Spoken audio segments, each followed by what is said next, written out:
একটি গোষ্ঠী সরকার ও বিএনপির বিরুদ্ধে নানা ধরনের চক্রান্ত করছে বলে অভিযোগ করেছেন প্রধানমন্ত্রীর রাজনৈতিক উপদেষ্টা ও দলটির সিনিয়র যুগ্ম মহাসচিব রুহুল কবির রিজভী আহমেদ।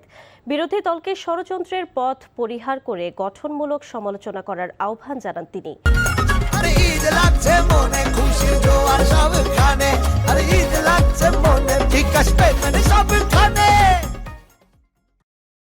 নয়াপল্টনে কেন্দ্রীয় কার্যালয়ে এক সংবাদ সম্মেলনে তিনি এসব কথা বলেন। চক্রান্তের আলামত আমরা নানা দিক থেকে শুনতে পাচ্ছি, সেটি যেন না হয় নানাভাবেই।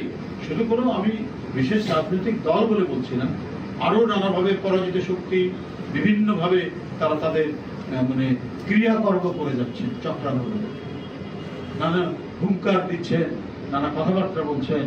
তো সেগুলো সম্পর্কে জনগণ সচেতন এবং গণতান্ত্রিক শক্তি সচেতন। যারা বিরোধী দলে দায়িত্ব পালন করছেন তারা দায়িত্বশীল ভূমিকা পালন করবে, সমালোচনা করবেন, নিশ্চয়ই সরকারের সমালোচনা করতে পারে, কনস্ট্রাকটিভ সমালোচনা করতে পারে, ভুল ধরিয়ে দিতে পারে।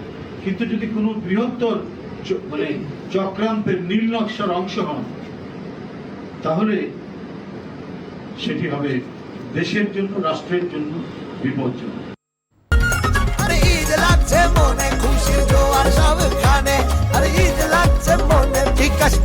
সব খানে